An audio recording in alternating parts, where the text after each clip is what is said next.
მოგესალმებით, ეთერში გადაცემა ღვთისმეტყველების საათი. დღეს სტუდიის სტუმარი ბრძანდება თეოლოგი ირაკლი ორჟონია. მოგესალმებით. წინარე გადაცემის დროს ჩვენ ვისაუბრეთ სამყაროს ბიბლიური შესაქმის შესახებ და ძირითადად განსაზღვრეთ, რომ ვისაუბრებდით წმინდა მამათა კომენტარების შესახებ და აქედან გამომდინარე და არ შევეხებოდით მეცნიერულ, ესე ვთქვათ, დღევანდელი პოპულარული გაგებით მეცნიერულ, ესე ვთქვათ, შეხედულებებს, არამედ იმ გაგებით, ანუ მაშინდელი გაგებით საღვთისმეტყველო და მეცნიერულ შეხედულებებს შევეხებოთ, რაც ძირითადად მოიცავს პირველ 8 საუკუნის წმინდა მამათა მსჯელობებს. ძირითადად ჩვენი საუბარი დასრულდა წმინდა გრიგოლ ნოსელის წიგნიდან გამომდინარე საუბრობდით ჩვენ, პასუხი 6 დღეთათვის.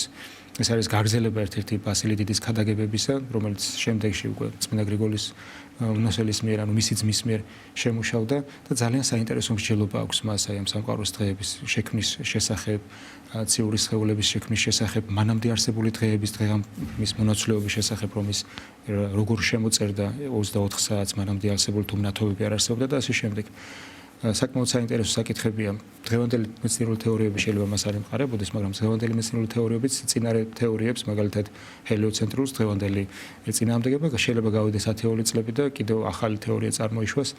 სხვათა შორის აი თუნდაც ევოლუციის თეორია რო ავიღოთ, მასაც ძალიან ბევრი მყიფე არგუმენტები აქვს და დღევანდელი მეცნიერება უკვე ფაქტობრივად ბევრ რამეს უარყოფს. მათ შორის მაგალითად სახეობათა ცვლილების მაგალითად მთელი რიგი გადაცემები მაქვს ნანახი იმასთან დაკავშირებით, რომ არსებობდა თევზი გარდამავალი სახეობის, რომელიც მილიონობით წლის წინ გადაშენდა და მე აღმოჩნდა, რომ ეს თევზი დღესაც ცოცხალია, ანუ არ ყოფილა გარდამავალი. ასევე ბევრი არის ახლა ესეთი გარდამავალი დინოზავრიდან ფრინველში და ასე შემდეგ, რომელიც ფაქტიურად პირდაპირ დღეს უკვე არის ამის არგუმენტები, რომ ეს გარდამავლობა არაფერი კავშირში არ არის და ასე შემდეგ. აი იმის გარდა, რომ აი ამ თეორიებმა, რაც ძირითადად მე-19 საუკუნეში უკვე ძალიან მყარ მეცნიერულ მოსაზრებად მიიჩნეოდა, წარმოშვა ბევრი, ასე ვთქვათ, პოლიტიკური მიმართულებები, რომელიც მათ ბევრი ბოროტება მოიტანა, მაგალითად ფაშიზმი, კომუნიზმი და ასე შემდეგ. ამიტომ ჩვენ ამ თემებს არ შევეხებით ამ გადაცემაში, რომ შემდეგ რამე საკამათო არ გახდეს, ბუნებრივია რაღაც გარკვეული მოსაზრებები შეიძლება გაგვაჩნდეს. მაგრამ ისევ და ისევ დაუბრუნდებით აი ამ წმინდა მამათა, რომ ადამიანს კომენტარებს აი ამ დაბადების წიგნთან დაკავშირებით ჩვენ წინა გადაცემასაც აღნიშნეთ, რომ დაბადების წიგნი არის წიგნი, რომელსაც ყველაზე მეტი კომენტარი არის ფრაგმენტული მაინც წმინდა მამათა მიერ, ამიტომ ძალიან საფუძვლიანად ყველაფერს ვერ მოვიშველებთ და ვერ მოახსენებთ ერთ და ორ გადაცემაში. ეს მთელი სემესტრის მასალა არის, შეიძლება ასე ითქვას, როდესაც ადამიანი სწავლობს ძველ აღთქმას, დაბადება საკმაოდ დიდი პერიოდი ეთმობა და ისიც ძირითადად ძალიან ფრაგმენტულად ხდება და ძალიან შეკუმშული რაოდენობით იღებს ადამიანის ცოდნას. აი გავაგრძელოთ საუბარი წმინდა გრიგოლი ნოსელის, ჩვენ ვიყავით აი მყარის შესახებ ვისაუბრეთ, რომელიც აკრავს, ესე ვთქვათ, ღვთის მიერ შექმნილ სამყაროს და მის ზემოთ შემდეგ აი წყლებია განლაგებული და აი ამის შესახებ ისევ რას ბოლოს აღნიშნეთ, თუ სწორად მახსოვს, დღეღამის მონაცვლეობა, ცეცხლი მსუბუქი სტიქიონია და როგორ მზის შექმნამდე როგორ ხდებოდა დღის და ღამის მონაცვლეობა. ძალიან მოკლედ თუ შევაჯამებთ გრიგოლ ნოსელის განმარტება პირველი 3 დღის განმავლობაში დღეღამი როგორ ენაცვლებოდა ერთმანეთს, დიდი მოძღვარი ასეთ რამეს გვეუბნება, ცეცხლის ელემენტის, ესე იგი ადგილმდებარეობის მონაცვლეობა განსაზღვრავდა დღისა და ღამის არსებობას. აი მოკლე შეჯამება ამ საკითხის ასე შეიძლება. მამა გიორგი, თქვენი ნებართვით ჩვენ წინა გადაცემაში ვილაპარაკეთ და აი ბოლომდე ვერ მივიყვანე სათქმელი და მგონია რომ 1-2 წუთი შეიძლება ამასაც მეუწყვნათ. ვახსენეთ არიანელობა. და ვთქვით ასეთი რამე, რომ არიანელობა გულისხმობდა ძეღმერთის ქმნილებად გამოცხადებას. და ეს საკმაოდ მძლავრი სწავლება იყო, რომელსაც პირველი მსოფლიო საეკლესიო კრება მიეძღვნა, რომ დამხობილი იყო და ცხადყოფს, როგორი ძალმოსილი იყო ის თავის დროზე ასპარეზზე გამოსული და სხვათა შორის ძალიან კარგი გამოხმაურება გვხდება და განმარტება უბრალოდ ამ საკითხისა, მარტივი ლოგიკით დამხობა არიანული მოწყობებისა წმინდა გრიგოლ ღვთისმეტყველთან. და მინდა აი ამაზე გავამახვილო ყურადღება, ძალიან ესეთი მოკლე მაგალითია და ყველასთვის კარგად გასაგები და მნიშვნელოვანი. არიანული მოწყობების არსებითი თეზისი რა იყო, რომ ძეღმერთი არის ქმნილება, მაგრამ ქმნილებათა შორის უპირატესი, ყველაზე აღმატებული. გრიგოლ ღვთისმეტყველი დიდი მოძღვარი როგორ დაუპირისპირდა. ჩვენ თუ ავიღებთ მაგალითად ხელოსანს, რომელიც ქმნის ეტლს, მაგრამ ეტლის შესაქმნელად იყენებს მარწუხს, შეგვიძლია ასეთი ტერმინოლოგიური განსაზღვრება მოვიტანოთ. მარწუხი არის საშუალება, ეტლი არის მიზანი. ხელოსანი არის შემოქმედი, ხო? საშუალებას იყენებს მიზნის მისაღწევად. არიანული მოძღვება რას გვეუბნება?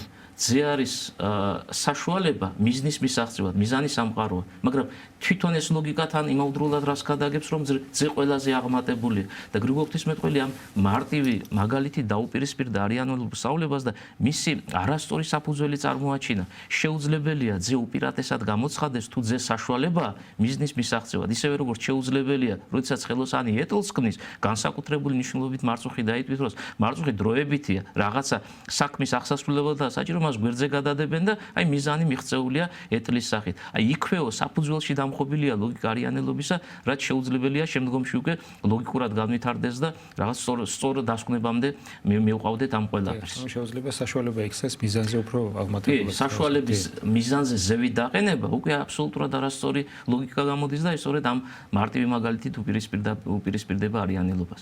რაც შეეხება წმინდა გრიგოლ ნოსელს, მოდით კიდევ ერთი რამე ვთქვათ და მე უკვე იმ ძირითად ნაწილთან მივიდეთ, სადაც ჩვენ შევჩერდით, მყარი ვახსენეთ ბიბლიური შესაქმე, მყარი როგორ ყოფს 2 წლებს.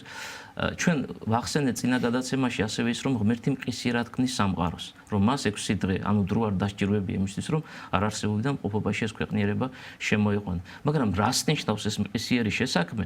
ყველაზე ვრცლად და ყველაზე საფუძვლიანად სწორედ წმინდა გრიგოლ ნოსელთან არის განმარტებული. და ეს დიდი მოძღვარი ასეთ რამეს გვეუბნება. ღმერთის შემოქმედება სამყაროსთან მიმართებით ემსგავსება თესლის მაგალითს. აი როგორც ადამიანი მიიტანს თესლს, ჩააგდებს მიწაში, შემდეგ მიწით დაფარავს. ეს მისი მოქმედება, მას რომ თესლი არ ჩაიგდო მიწაში, ის თესლი ვერ გაიხარებდა, ხო? არც ღერო და არც ნაყოფი არ აღმოცენდებოდა. ასევე ღმერთმა მყისიერად შექმნა სამყარო, რაღაცა შექმნა, ამ რაღაცაზე აი ცოტა ხანში ვილაპარაკებ, რაც შემდგომში თესლიდან ამოზრდილი ღეროსა და ნაყოფის სახით, როდესაც შესაქმეზე ლაპარაკი 6 დღიანი შემოქმედებით არის წარმოჩენილი ბიბლიურ ისტორიაში. მაგრამ აი რა შექმნა ღმერთმა ამ მყისიერ შესაქმეში რა მოიაზრება? აი ამას უკვე დაკონკრეტებული სახით გვაწვდის დიდი მოძღვარი წმინდა გრიგოლ ნოსელი. ის ორ ტერმინს იშველიებს, აი მსახთო მყისიერ შემოქმედებასთან დაკავშირებით და გვეუბნება შემდეგ რამეს. ღვთისაგან არარსებობიდან არსებობაში შემოყვანილი რაღაცეები, რაზეც ჩამონათვალს რამდენიმე წარმოადგენთ. ეს არის ძველ ქართულ თარგმანს თუ გავიხსენებთ, გულიზრახვანი, წვლილნი და გონებანი, ანუ გულიზრახვანი, წვლილნი ცალკე ტერმინოლოგიური, სინტაგმური ტერმინოლოგიური შესატყვისია, მეორე გონებანი, აი ეს შექმნა უზენაესმა ღმერთმა. თანამედროვე ქართულზე თუ თარგმნით ამ შესატყვისებს, როგორც ბატონი ედიშერის გადმოიტანს ჩვენს ენაზე, დღევანდელ ენაზე, ანუ თანამედროვე ქართულზე, ეს არის ლიტონი აზრები და ცნებები. ანუ ღვთის მყისიერი შემოქმედება ყოფილა ლიტონი აზრები და ცნებები. არა მატერიალური სამყარო, არა 6 დღიანი პროცესია მატერიალური სამყაროს ფორმირების, არამედ აი პირველ 2 მუხლში მოქცეული დაბადების წიგნისა, ეს ყოფილა თანამედროვე ქართული ლიტონი აზრები და ცნებები. რა არის ლიტონი აზრი და ცნება? ეხლა ამის დაკონკრეტებაა საჭირო. წმინდა გრიგოლ ნოსელი ჩამოთვლის ასე 14 ლიტონ აზრს და ცნებას. ჩვენ იმ 14-დან რამდენიმეს გამოვყოთ. მაგალითად, სიმსუბუქე და სიმძიმე, ფერი, გარშემოწერილობა, მანძილი, სიმხურვალე და სიგრილი, სინოტივე. აი ეს არის ლიტონი აზრები და ცნებები წმინდა გრიგოლ ნოსელის სწავლების მიხედვით. და ეს არის მყისიერი შემოქმედება უზენაესი ღმერთისა. მაგრამ სანამ ცალ-ცალკე აღებული ეს ლიტონი აზრი და ცნება სხვას არ შეუკავშირდება, ანუ მათი ურთიერთდაკავშირება არ მოხდება, მანამდე მატერია არ არსებობს. და აი ღვთისაგან მყისიერად შექმნილი ლიტონი აზრები და ცნებები ჩვენ რა ჩამონათვალში რამდენიმე წარმოვადგინეთ, ასევე ამ მყისიერ შემოქმედებაში უკავშირდებიან ერთმანეთს და საბოლოო ჯამში უკვე მივედით დღე ერთამდე, ანუ დაბადების წიგნის პირველი თავის მესამე მუხლამდე, სადაც არსებობაში შემოდის ნათელი, ანუ ერთ-ერთი სტიქიონი, რომელსაც ცეცხლის სტიქიონი ეწოდება, თუმცა იმის მიღმა დანარჩენი სამიც მოიაზრება, მიწაც, ცეცხლის და ჰაერის, მაგრამ ერთი რატომ ახსენა? იმიტომ რომ თვისობრივი განსხვავება 4 ელემენტ შორის წინა გადაცემაში ამაზე ვილაპარაკე და აი რომელიც ყველაზე უფრო მსუბუქი იყო, რომელიც ყველაზე უფრო ნაკლებად ნივთიერი იყო და ნაკლებად მატერიალური იყო, მხოლოდ ის ახსენა წინასწარმეტყველმა მოსემ, თუმცა მის მიღმა ვთქვით და კიდევ გავმეორდებით, დანარჩენი სამიც მოიაზრება, მაგრამ 4-ვე ელემენტის, ანუ 4-ვე სტიქიონის წარმოქმნა ხდება, აი სწორედ დასაბამში მყისიერად შექმნილი ლიტონი აზრებისა და ცნებების ურთიერთშეკავშირების შედეგად, რაც ჯამში გვაძლევს მატერიას და შემდგომში ეს ჯამი, ანუ მატერია, 4 ელემენტი 6 დღის განმავლობაში განიცდის ფორმირებას იმ სახით, რასაც წინასწარმეტყველი მოსე ჩვენ აი თავის ჩამონათვალში გვთავაზობს. ასე რომ გრიგოლ ნოსეულის განმარტება, აი მოკლე ფორმატში დღევანდელი გადაცემა რის შესაძლებლობასაც იძლევა. გვაძლევს საშუალებას რომ ჩვენს სამყაროს შემოქმედება ორ ნაწილად დავყოთ.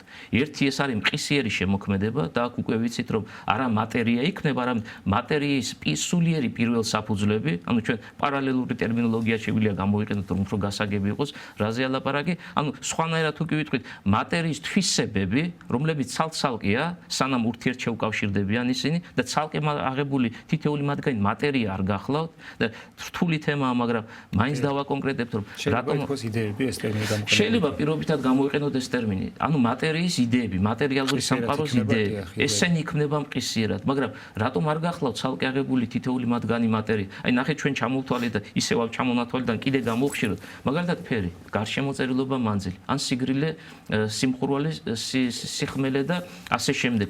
ჩვენ ეს ვიცით ყველაფერი მატერიაში.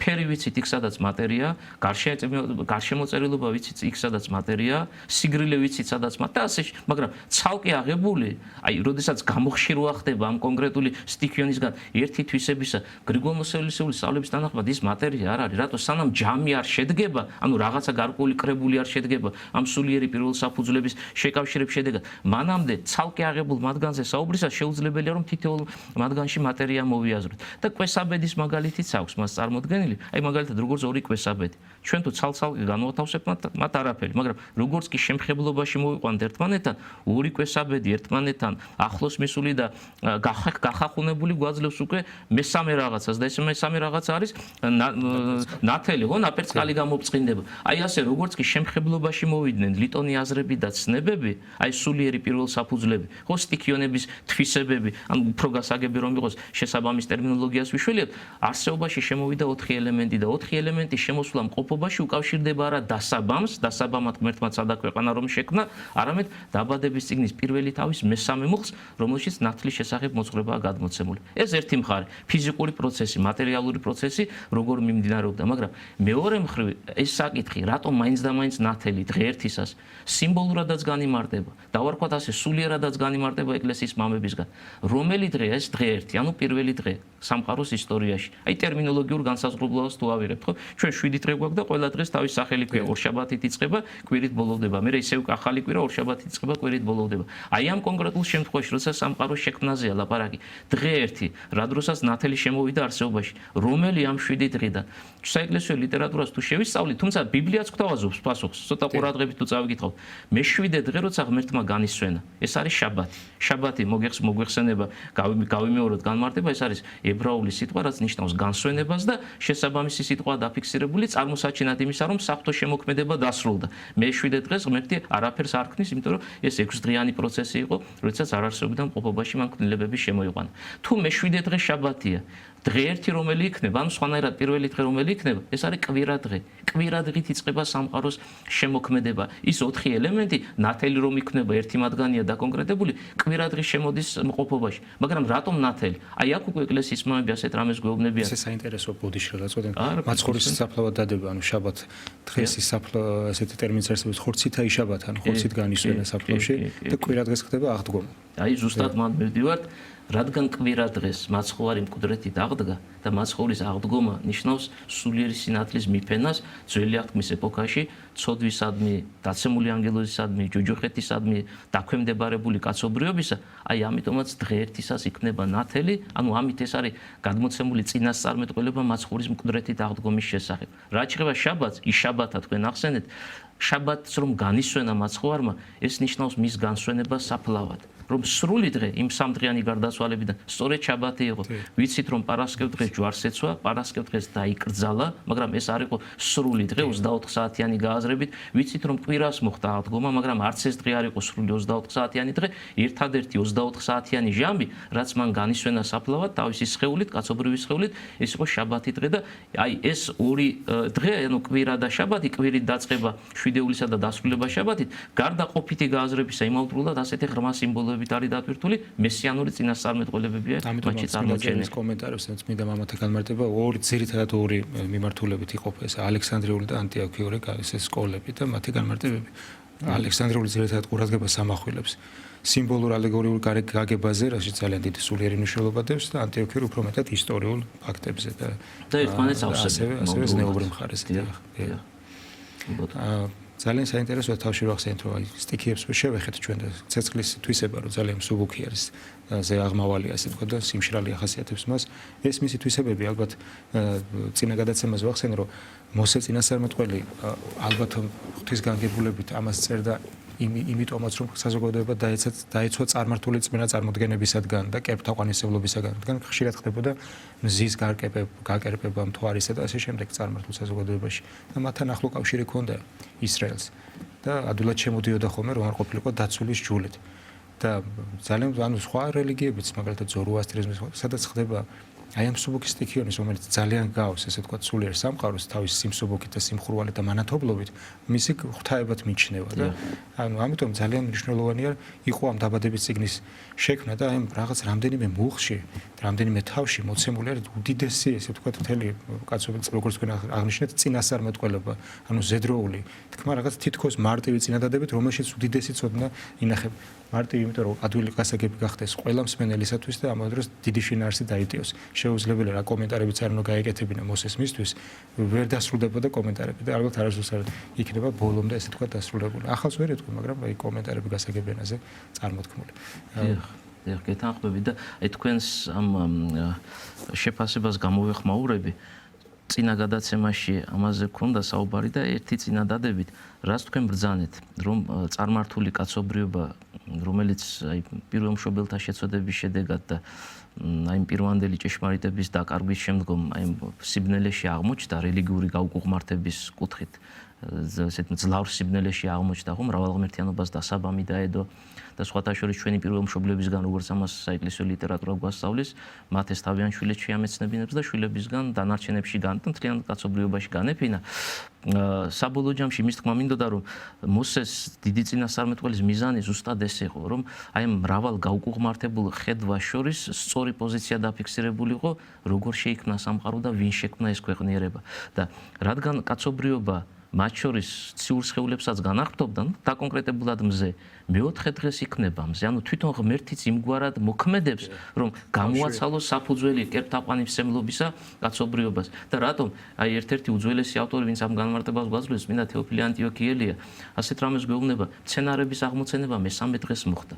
და ზოგადად ლოგიკა რას გვეუბნება ჩვენ რომ მზე მოქმედებს მცენარეზე და მზის სხივებით და სინათლით და სითბოთი მცენარეს საზრდოობს, ცხონმყოფილობას იძენს და შემდგომ უკვე პროცესებს წარმართავს ბუნებრივად, მაგრამ რიგითობა ისეთია რომ აქ დარღვეულია ჯერ მცენარეები და მერე მზე, რომ ვიღაცას მზე არ განეღმდო, ან ვისაც განხტობილი ყავს, როდესაც აიკითხავდა შესაბამის სწავლებას, სწორად გადაფასება მოეხდინა და მიმხდარიყო რომ თურმე მზე არ ყოფილა, რაღაც განსაკუთრებული ძალმოსილების მქონე და თქვა ცოცხალი არსებებისთვის ისეთებისთვის როგორც მცენარე სიცოცხლის მიმნიჭება. ეს სიცოცხლის შემდეგ მოვიდა ისეთ წესრიგში ამ 6 თვის განმავლობაში, რომ ეს წესრიგი უკვე განსაზღვრავს აი ფიზიკის კანონებს, რასაც ახლა ჩვენ კი ბატონო. აი განვაგრძოთ ალბათ ის გრიგოლ ნოსელისეულის გამარტება.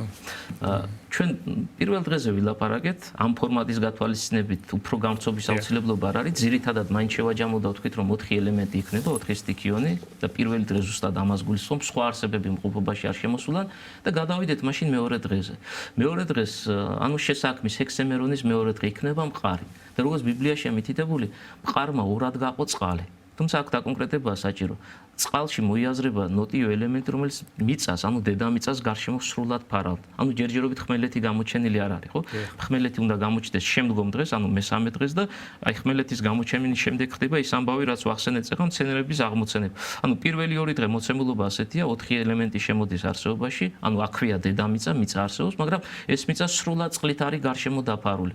და აი ამ ესე იგი წყლის სიღრმეში მყარი იქნება, როგორც ამას წმინდა წერილი გვაუწყებს. და ამ მყარმა სტერეომამ ორად გაყო წყალი, დედამიწის დამფარავი, მყარს ზევით მოქცეულ წყალს ლოგიკურად წმინდა წერილი უწოდეს მყარზე დაწყლებს და მყარს ქვევით დარჩენილ წყალს, რომელიც დედამიწას ფარავს კვლავ, იმას უწოდეს მყარს ქვედა წყლებს. ბუნებრივად ისმის შეკითხვა. რა საჭირო იყო მყარის შექმნა? რა ფუნქცია აქვს მას. და აი აქ საეკლესიო ლიტერატურაში ძირითადად არსებითად გამოკვეთილი არის ორი აზრი. ერთს დავარქვათ ასე პირობითად ბასილი დიდისეულის სწავლება და მის გვერდით სხვა მოძღვრებიც განან, მაგრამ ჩვენ ერთი კონკრეტული მოძღვრის სახელით შემოვიფარგლოთ. და მეორე ხედვა ამ საკითხის არის წმინდა გრიგოლ ნოსელის. და ეს ორი ხედვა განსხვავებულია ერთმანეთისაგან. ერთი აბსოლუტურად სხვა რამეს გვეუბნება, მეორე სრულიად განსხვავებულ რამეს გადმოგცემს და მოდით მაშინ დავიწყოთ წმინდა ბასილი დიდის სწავლებით. რას გვეუბნება იგი? მეორე დღეს შექმნილი მყარი და ამ მყარის ფუნქცია მიზევით რომ წყლები მოიქცა. წმინდა ბასილი დიდის განმარტება განსაზღვრება ამ საკითხის ასეთი გახლავთ. რადგან 4 ელემენტს შორის განსაკუთრებული დაპირისპირება ერთმანეთთან ორ სტიქიონს გააჩნია და ალბათ უკვე ხვდებით რომელ სტიქიონებზე ლაპარაკი, სრულიად სხვადასხვა თვისებების დამტევნი რომ არიან თავიანთ თავში, ხო? ერთში მაგალითად მხურვალება, სითბო, მეორეში სიგრილე და სინოტივე. ანუ ცეცხლი და წყალი მოიაზრება. ისინი მარადის ეკიშპებიან ერთურს. ანუ ეს კიშპობა არ სრულდება. თვისებების განსხვავებულობა განსაზღვრავს ამ თვისებებს შორის დაპირისპირებას. დიახ, მათ შორის წინააღმდეგობას. და ამ წინააღმდეგობაში, როგორც ბასილი დიდი გამგვიმართავს, ცეცხლი მძლავრობს წყალს. ნელ-ნელა ახდენს აი წყლის რაოდენობის შემცირებას. აი როგორც პირობითად რაღაც ჭურჭელში წყალი ჩავასხით და ცეცხლზე შემოვდგით, არა? თუ ყურადღება არ მივაქციეთ, რაღაცა დროში მთლიანად გაილევა ეს ორთქლის სახით აორთქლდება და იქ აღარაფერი არ დარჩება. აი ასე ცეცხლის სიმხურვალი უფრო მძლავრია ვიდრე წყლის თვისებები და რაოდენობა წყლისა, სიმძლავრის შედეგად ცეცხლისა იკლებს ნელ-ნელა. ამიტომაც რა საჭირო იყო მყარზე და წყლები? ეს არის ერთგვარი მარაგები.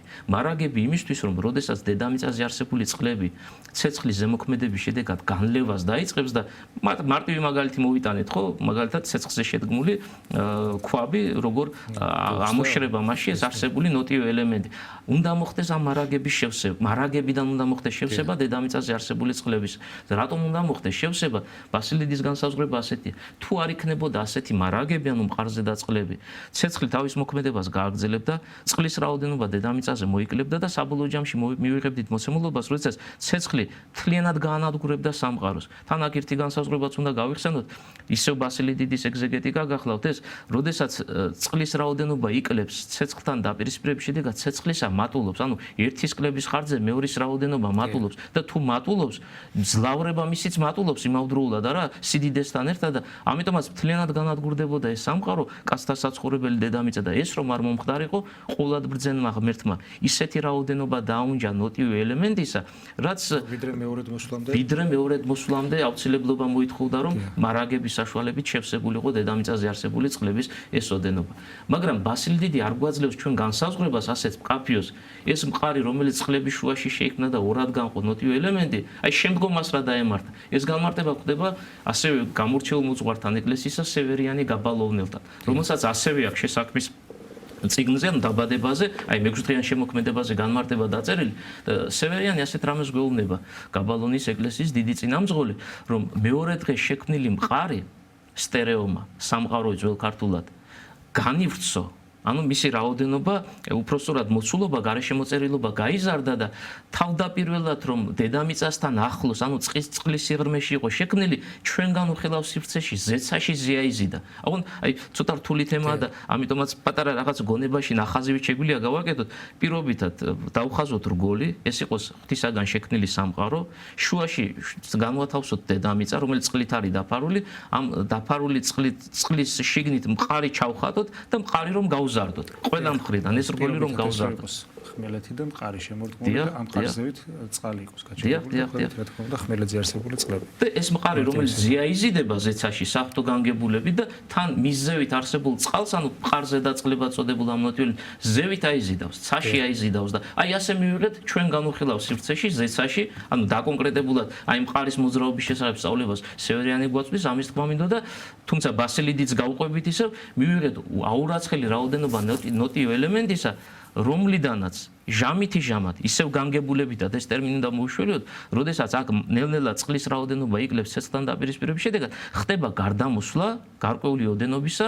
და შევსება დედამიწაზე არსებული აი ამ ზოგადი მოცემულობისა ერთ-ერთი სტიქიონისა. სხვათა შორის წინა გადაცემის დროს თქვენ ახსენეთ და აი აქ მინდა ეხა გამოხმაურება მეც პატარა ჩანართივით გავაკეთო, მეორედ მოსვლის დროს წმინდა წერილი ის ბოდისვიხთი საყოველთაო წარღვნის დროს წმინდა წერილი გვასწავლის რომ დედამიწა ყოვლითურ დაიფარდა წყლით და კრიტიკოსები წაგიკითხავთ რომ ამობენ შეუძლებელია წყლით დაფარულობა მთელი დედამიწისა, რატო? ჩვენ ვიცით თუნდაც თანამედროვე ეპოქაში ცუნამეები და უბედურებები ხდებოდა, შემაძრწუნებელიც კი იმ კადრების დანახვა, მაგრამ ის ადგილობრივი ლოკალური მოცემულობა და მთელი სამყარო წყლით არ დაფარულა, ხო? მთელი დედამიწა გარშემო წყლით არ დატბორილა.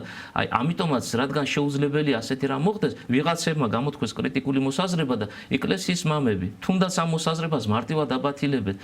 მთლიანად მოხდა დედამიწის დაფარვა წყლით და თუ ვინმე იკითხავს, საიდან მოვიდა ასეთი რაოდენობა ნოტიო ელემენტისა, აი ზუსტად ასეა პასუხი გაცემული. მყარზევით არსებული ეს მარაგი განსაკუთრებული რაოდენობით ჩამოიღვარა საქველების შესაბამისი ზეციური საქველების საშუალებით და დედამიწა ყველგან აბსოლუტურად ყველა სივრცეში და წმინდა წერილში ეს ხაზგასმით ამითითებული ყველაზე მაღალი მთაც კი 10 წრთით დაიფარა ზემოდან, ხო? სრულად ამ წყლის ქვევით აღმოჩნდა. ბატონო ირაკლი, ხშირად სხვათა შორის აი ესეთ მოსაზრებებთან დაკავშირებით, როდესაც კეთდება, ანუ წიგნები იწერება, გადაცემები კეთდება, სამეცნიერო ანუ ფაქტობრივად ხდება ხოლმე რაღაც ესეთი მზაკრული ხერხს იყენებენ ხოლმე რა შეიძლება ასე ითქვას. რომ წმინდა წერილის სიტყვებს ტოვებენ. აი რაც ახასიათებს, რომ თითქოს მე ვეთანხმები ამას, რაც მაგალითად დაწერილია წმინდა წერილში, აი თუნდაც წარღვნის მოვლენა. მაგრამ ეს შეუძლებელია ასე მოხდარიყო ამიტომ და ამიტომ. და ეს სიტყვები გამოტოვებულია ყოველთვის, რომ ზენა წყლები ჩამოუშვა ღმერთმა, ის რას ნიშნავს, ამაზე არავინ არ საუბრობს. აი ეს მყარი რას ნიშნავს და ასე შემდეგ. აი მსგავსი მაგალითი მაქვს ერთ-ერთი გადაცემა იყო ადრე, თორსტე BBC-ზე იყო. როდესაც მოსეს გამოყავს ისრაელის ერი და უნდა გადავიდნენ გადალახონ წითელი ზღვა, ამ დროს ესე მეცნიერულად ხსნიან, რომ ამ დროს მოხდა ზღვის დაშრობა. და რა მიზეზებით ამასაც ცდილობენ რომ ახსნან, მაგრამ ფაქტობრივად ვისაც ბიბლია არ აქვს საკითხული, მას გამორჩება და დაეთანხმება ამას, რომ ესენი თითქოს არ ეწინააღმდეგებიან იმას, რაც მოხდა, მაგრამ ეს სასწაული არ იყო, ეს ბუნებრივი მოვლენა იყო. და ეს რო ეს დაიჯერო უნდა გამოტოვო მაშინ ბიბლიის სიტყვები და ჩვენ მორწმუნე ადამიანს წამს რომ ბიბლიის სიტყვები შემთხვევით დაწერილი არ არის და ჭეშმარიტება. მაშინ როდესაც კაფეო წერია რომ მოდესაც მოსე მიდის იქ ჯვრის სახით აღმართავს კვერთხს და როდესაც ის აღმართავს კვერთხს მაშინ შუაზე იყოფა და ორი კედელი დადგა აქეთ და იქით წყლის ანუ ეს დაშრობაში დროს ეს დრამე არ ხდება. ანუ ხდება სასწაული ღვთის გამოვლენებული და ეს თუ არ გამოტოვე მაშინ იმას ვერ დაამტკიცებას. აი მსგავსი შემთხვევა იყო თქვენ რო ახსენეთ რომ შეუძლებელია ლოკალურ ამოხსნას. ამ დროსაც ხდება გამოტოვება ამ სიტყვების, როდესაც წარღუნაზეა საუბარი, ცის ზენაწყლები გახსნა უფალმა რომ აესო, ანუ სხვა წყლის მარაგი მოდის დედამიწაზე და ქვევიდან ამოსული წყლებთან ერთად ზენაწყლები ემატება მას. და საინტერესოა ბასილი დიდის ის რო ახსნით, მე თუ სწორედ მახსოვს მეორედ მოსვლის დროს ხდება ამ ზედაწყლების დაშრობა და ცეცხლში გამოიცვლება სამყარო ასეთ ტერმინს ახსენე. აი ზუსტად ეს განსაზღვრება აქვს მას მოტანილი. ყოვლად ბრძენმა ღმერთმა ისეთი რაოდენობით დააუნჯა მყარზევი წყლები, რომ მისი მის გამოლევას დამთხეოდა განგებულებითად მეორედ მოსვლა. და იქვე მოკლე განსაზღვრებას იძლევა. თუ კი პირობითად მოხდებოდა ისე, რომ წყლები გამოილეოდა მყარზევით და მეორედ მოსვლა არ აღსრულდებოდა, ცეცხლი გაანადგურებდა სამყაროს. ამიტომაც რომ წეღან ვახსენეთ ეს ტერმინი, ყოვლად ბრძენმა ღმერთმა ისე განსაზღვრა მეორედ მოსვლის საიდუმლო, რომ მყარზე და წყლების გამოლევა და მაცხოვრის არაფრობიდან ქმნის ყველაფერს შეუძლია კი ბატონო, მათ შორის ასეთი განგებულებითი გათვლაც იყოს გამოყენებული. სხვათა შორის თქვენ რაც ახსენეთ, სულ ერთი წინადადებით მეც გამოგეხმაურებით, ესე იგი მეწამული ზღვის გადალახვა ახსენეთ და იმის წინ არსებული მოვლენები 10 სასწაული ბიბლიური თანამედროვე მეცნიერება ცდილობს და რაღაც გარკვეული ლოგიკა დანახული რომ აი ამიტომ ანუ ყოფითი მოვლენებით არის კომენტირებული მაშინ როცა წმინდა წერილში ხაზგასმით არის მითითება რომ ეს ხო საღვთო სასწაული არაბუნებრივი მოვლენა და სასწაული არაბუნებრივი მოცემულობაა ხო ბუნების კანონების მიღმა გადასვლა რომელსაც ლოგიკური ახსნა განმარტება არ გააჩნია და წმინდა წერილში ასეთი უამრავი ადგილი გვხვდება და სხვათა შორის ამას რომ ეს მსგავსი ეპიზოდების სასწაულები იყო მარტო ის კონკრეტული ადგილი კი არ ადასტურებს ჩვენ აი წმინდა წერილს სრულად თუ შევისწავლით ნახავთ რომ ამ სასწაულებს შემდგომში სხვა საუკუნეში სხვა ეპოქაში ასპარეზზე გამოსული ადამიანები იხსენებენ და მიუთითებენ როგორც სასწაულს ისე ახსენებენ ანუ მარტო ერთი კონტექსტი და ერთი ადგილი არ არის ამას ადასტურებს აჭეშმარიტებს სრულიად სხვა პიროვნება სხვა ვითარებაში ასპარეზზე გამოსული და ასე რომ ბიბლიური სწავლებებისა და სასწაულების თაობაზეა მოწყობა გადმოცემული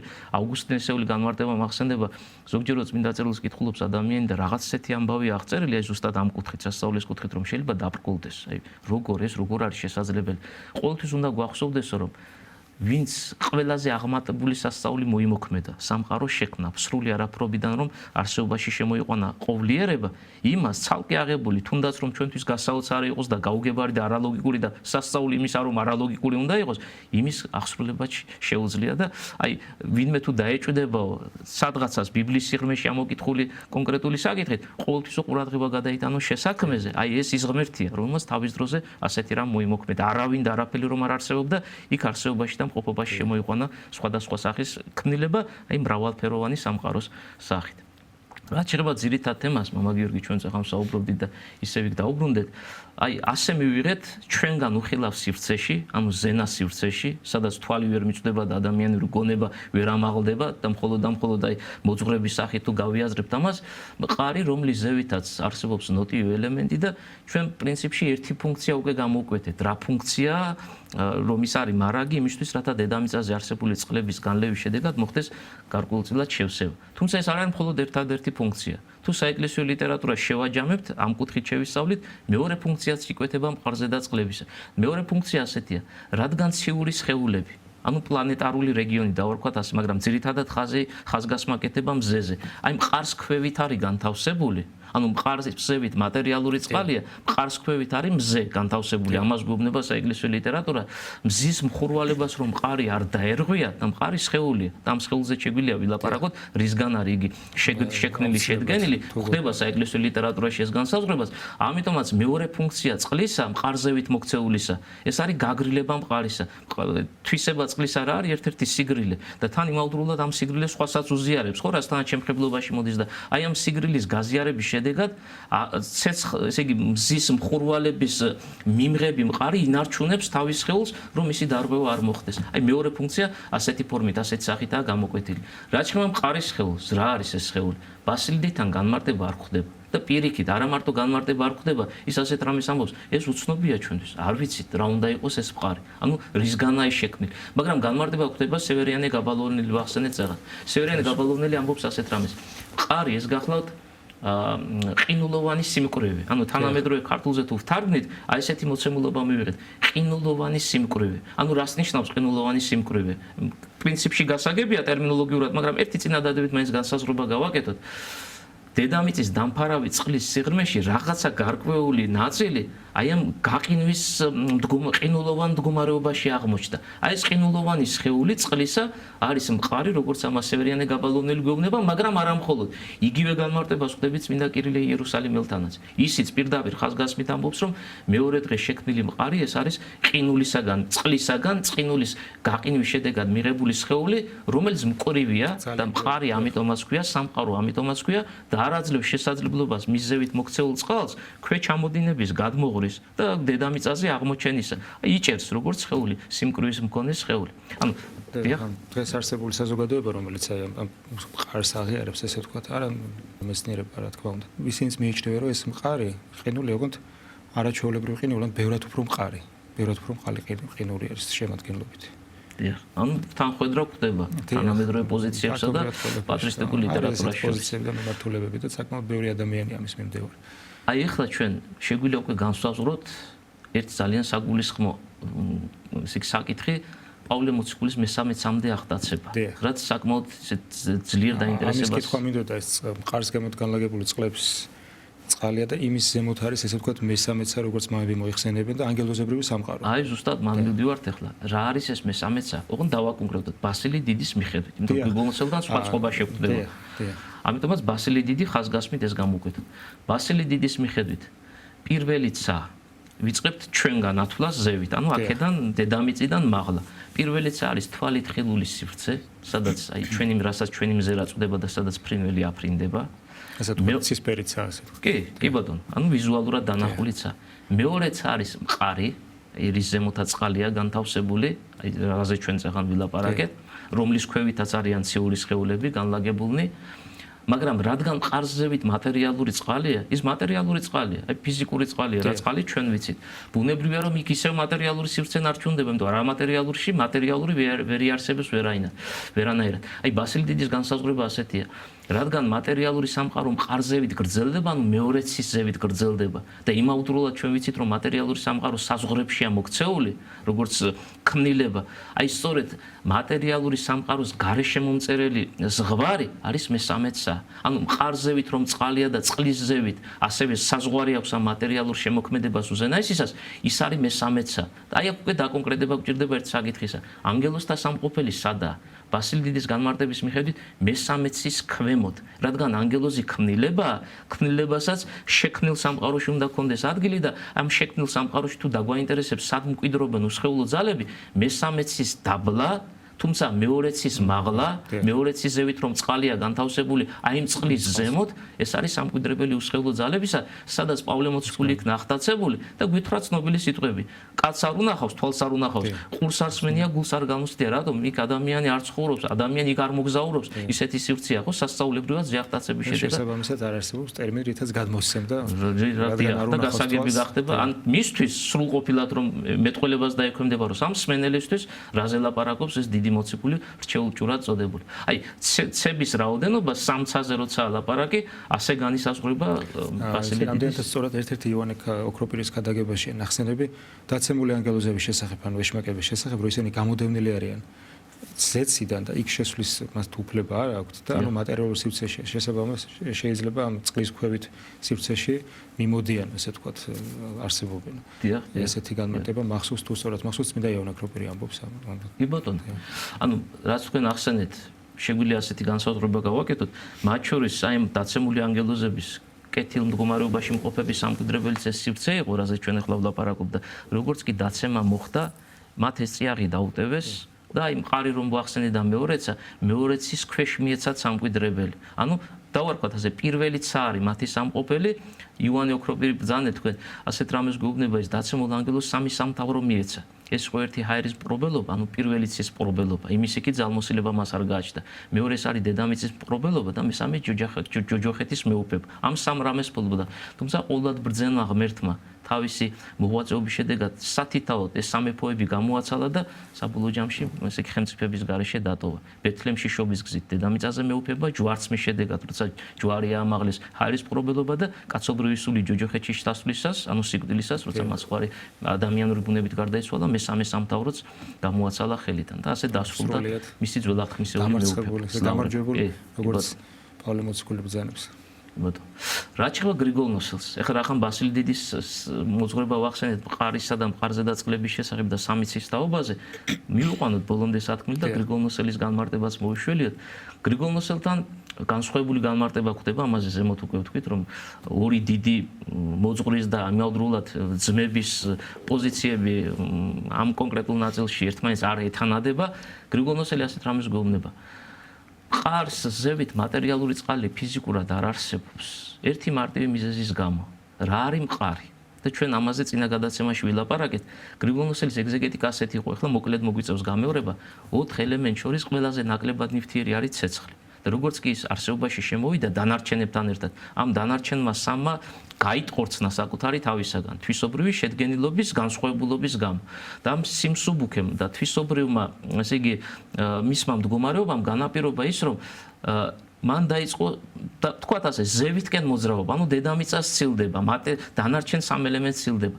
როცა მიუახლოვდა მატერიალური სამყაროს საზღვარს, რომელიც არის მიჯნა, აი მატერიალური სამყაროს ყველაზე ნაკლებად ნივთიერი სივრცე, აი ამ ადგილამდე მივიდა, მისთვის ბუნებრივ ადგილამდე, იმის იქით ვეღარ გადავიდა და დაიწყო წრიული მოძრაობა, ხო? იმავდროულად სიმსუბუქიდან გამომდინარე მარადის მოძრაობის თვისებას ფლობს და ეს მარადის მოძრაობის თვისება განაპირობებს ზევით ვერ ადის, ქვევით ვერ ჩამოდის, იწყებს წრეულ მოძრაობას, ასეთია წმინდა გრიგოლ ნოსელის განმარტება. და გვახსოვს რომ პირველი 3 დღის მონაცვლეობა სწორედ ამ პროცესით ხდებოდა, ხო, ცეცხლი სადაც განთავსდებოდა, იმ ხარეს ანათებდა, საიდანაც გადაადგილდებოდა იქ უკვე სიბნელეს, ანუ ღამეს. წმინდა გრიგოლ ნოსელის მიხედვით ანგელოზებრივი სამყარო იმ წყლის ადგილას არის. აი ზუსტად მან ვიდივართ ახლა.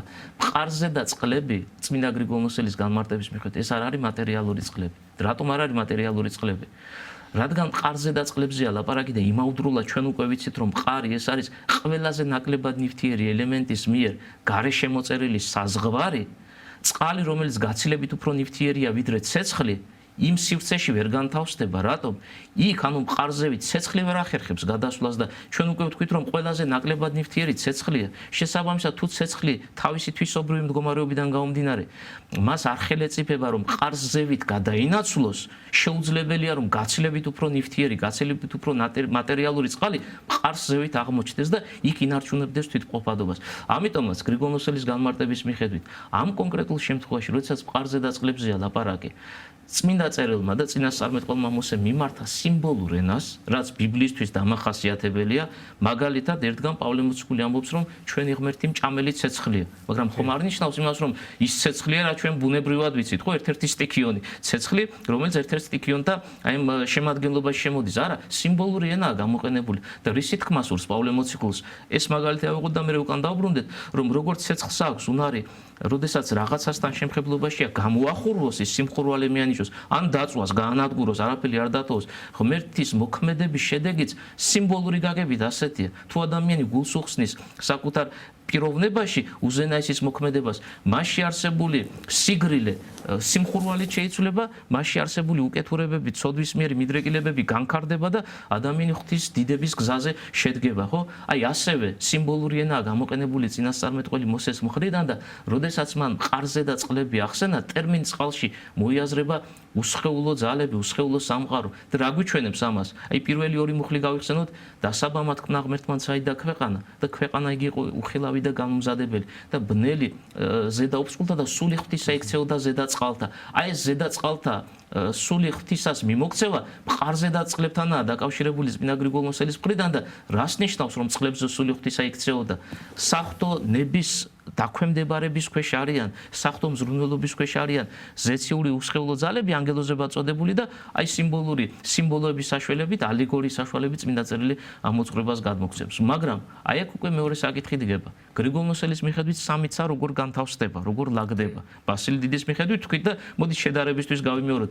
პირველი ცა ბასილი დიდის თანახმად ხილული ცა არის, მეორე ცა მყარია, რომლის ზევითაც კვლავ მატერიალური წყალია, მესამე ცა არის მატერიალური სამყაროს გარშემომწერელი პირობითად რგოლი გამოვიყენებ ამ სიტყვას, უფრო გასაგები რომ იყოს, ხო? წრე, რითაც უკვე სამყარო აი ამ საზღვარში ექცევა. იმის მიღმა უკვე არაფერია, აი იმ წრის მიღმა. გრიგოლ-ნოსელის განმარტება ასეთია, იმავე სამცასთან დაკავშირებით სად იქნა პავლე მოციქული აღტაცებული. პირველიც არის თვალით ხილულიც, აი სადაც ფრინველი აფრინდება და ფიზიკურად ავიხედავთ თუ არა პირველი რა ჩვენ თვალში შექმნა. მეორეც არის პლანეტარული რეგიონი, სადაც ციური სხეულები არიან განთავსებულები და მესამეც არის მყარი. ანუ ეს არის დასასრული. კი, ანუ ნახეთ შედარებას თუ გავაკეთებ, ბასილი დიდის მიხედვით მესამეც რაც არის, გრიგოლ-ნოსელის მიხედვით მყარი არის ზუსტად ეს მესამეცა. ანუ მყარი სრულდება მატერიალური შესაქმე უზენაესი ღმერთისა, მაგრამ იწყება არამატერიალური, ანგელოზთა სამკვიდრებელი. მყარს მიღმა არის უსხეულო ძალების სამყოფელი ადგილი. პავლე მოციქული სად იქნა აღტაცებული? ახლა ამ კუთხითაც ეს განმარტება ბოლომდე მივიყვან. მან განლია პირველიცა, ანუ უკან მოიტოვა პირველიცა თვალით ხილული, მან უკან მოიტოვა სულიერი გაგებით, რა თქმა უნდა და აქ არის გულისხმობა ფიზიკური გადაადგილება, ხო? მან უკან მოიტოვა პლანეტარული რეგიონი, ის გარდავიდა სულიერი გააზრებით, კვლავ ხაზი გაუსვათ მყარს მიღმა სივრცეში, ანგელოზთა სამყოფელში და რა გვითხრა, პრინციპში ვთქვით და გამეორება გვიწევს. ისეთი რამ დაინახა და ისეთი რამ განიცადა, რაც თვალს არ უხილავს, ყურს არ სმენია და ენას არასოდეს არ გამოუთქვამს. აი ეს საინტერესო თავად პავლე მოციქული წერს, რომ ვიცი კაცი, ანუ მესამე პერში ხო ამბობს თავის საკუთარ თავზე. არ ვიცი სული თუ არ ვიცი ხორცთან ერთად, ანუ ხორცით თუ სულით არ ვიცი. იქ ასე კონკრეტულად მასთან ბრძანდებით. თვითონაც არ იცის, ანუ სხეულებრივად იყო აღტაცებული თუ სული რა. იმდენად დიდი საიდუმლოა, რომ თვითონაც უცნობი დატოვა ეს ფაქტი. ამბობს ხო დიახ. გეთანხმებით. ინტერესო საკითხი არის.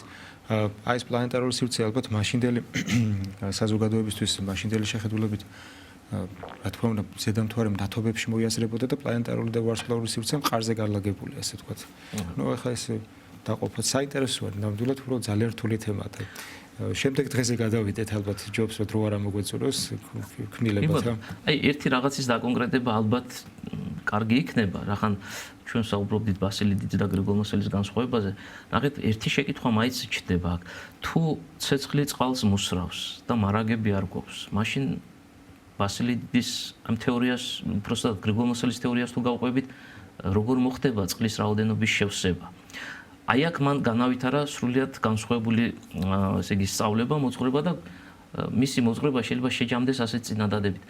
გრიგოლ ნოსელმა შემოგთავაზა ელემენტების ურთიერთში გადასვლის თეორია, ეგრეთ წოდებული ცირკულაციის თეორია. ანუ ის ასეთ რამეს გვეუბნება, სწორია, რომ რომელიღაცა ელემენტი რომელიღაცაზე მოქმედებს და მისი ესე იგი რაოდენობა თითქოს და ერთი შეხედვით იკლებს, ანუ აღმოიფხრება, იმუსრება, მაგრამ ეს არ ნიშნავს იმას, რომ ეს შემუსვრის პროცესი მხოლოდ სამმხრივია და უკუ პროცესი არ აგვაქვს. და როგორც გიწევამ თქვით, ესე იგი სტიქიონებს შორის ცირკულაციის შესახებ მოძღვრება შემოიტანა და ძალიან ესეთი მკაფიო მაგალითები და კარგად წარმოაჩენს ამას. ასეთ რამეს გვეუბნება ერთი ნიმუში თუნდაც, როდესაც ჩვენ კანდელში ჩავასხამთ ზეთს და ცეცხლს ესე იგი მოვუკიდებთ კანდელს, რაღაც გარკვეული დროის შემდგომ ეს ზეთი ამოიწურება. მაგრამ ზეთის გამოლევა კანდელიდან არ ნიშნავს იმას, რომ ზეთი უკვალოდ დაიკარგა. საკმარისია, რომ იქ ახლომახლო სივრცეზე ხელი გადაუსვათ, ჩვენ ხელს შავი ჭვარტლი აყვება. ანუ ის რაც ადრე თხევადი იყო, განსხვავებული თვისებების შემძენი შეიქმნა და ჭვარტლად გარდაიქმნა. უკვალოდ არ დაკარგულა. სამყაროში ერთი სტიქიონი მეორეში გადადის და არაფერი უკვალოდ და პრინციპი სკოლაშიც ასე როგორც ვისწავლეთ, როგორც არის ფიზიკის სახელმძღვანელო, წყალი აორთქლდება, მე ტემპერატურის ცვლილება მოხდება, უკან ბრუნდება. ჩვენ შესაძლებლობების ფარგლებში ფორმატის გათვალისწინებით პირველ 3 დღეზე ვისაუბრეთ, შესაქმის პირველი 3 დღე. რაც შეეხება მეოთხე დღეს, ანუ ჰექსემერონის მეოთხე დღეს, ციური სხეულები რომ იქმნება. აი აქ გამოკვეთილად გრიგოლ ნოსელის ეგზეგეტიკა გამოგვადგება, იმიტომ რომ ასეთი მკაფიო პოზიციები და განმარტებები სხვა მამებთან დაფიქსირებული არ არის. გრიგოლ ნოსელი შემდეგს გვეუბნება. და პრინციპში გამოგვადგება ის ცოდნა, რაზეც აქამდე გვილაპარაკია. ცეცხლის ელემენტი თავისი თვისობრივი შედგენილობის მიზეზით იწყებს ზესწრაფვას. მაგრამ აქამდე არ დაგვიკონკრეტები, ახლა ერთი სიახლე უნდა შემოვიტანოთ. თავად ეს ცეცხლის ელემენტიც, ანუ პირველ დღეს შექმნილი ნათელი, არ არის ერთი და იმავე თვისებების მატარებელი საკუთარ თავში. ანუ აი ამ ცეცხლის ელემენტში, ცეცხლის სტიქიონში, ნათლად წოდებულში განსხვავებული თვისობრივი შედგენილობა, რომელიღაცა უფრო მატერიალურია, რომელიღაცა უფრო ნაკლებად მატერიალურია, რომელიღაცა კიდევ უფრო ნაკლებად მატერიალური. თუმცა ყველაზე უფრო მატერიალური ცეცხლის სეგმენტი, დავარქვათ ასე, უფრო ნაკლებად ნივთიერია ვიდრე ჰაერი, ხო? ჰაერის შედარებისთვის იმიტომ ვაკეთებ, რომ კი, აი ამ სწავლებას ავითარებს მინდა გრიგოლ ნოსელი. ეხლა ნახეთ, აი ამ ლოგიკით უკვე ისე უკან დავბრუნდეთ, როდესაც ამ ცეცხლმა, ანუ პირველ დღეს შექმნილმა ნათელმა ზესწრაფვა დაიწყო, მთლიანმა ცეცხლის მასამ, ანუ ნათელმა კი არ აღწია ჩვენგან უკვე ნაცნობ სივრცეს, რასაც მყარი ეწოდება. არამედ მათი გარკვეულ სივრცეში განთავსება მოხდა. რაღაცა ნაწილი ცეცხლისა თავისთვის ბუნებრივ სივრცემდე აღწევს და იმის ზევით ვერ გადადის და ვერ გადადის ერთი მარტივი მიზეზის გამო, ის თვისობრივი შედგენილობა, რასაც ის ფლობს, მას არ აძლევს უფრო მაღლა ასვლის საშუალებას, უფრო მაღლა, უფრო ნაკლებად ნივთიერი სივრცე. ამიტომაც მისთვის ბუნებრივ ადგილზე ჩერდება, მაგრამ უფრო წმინდა ცეცხლი, ან უფრო ნაკლებად ნივთიერი ცეცხლი ზესწრელობას აგრძელებს.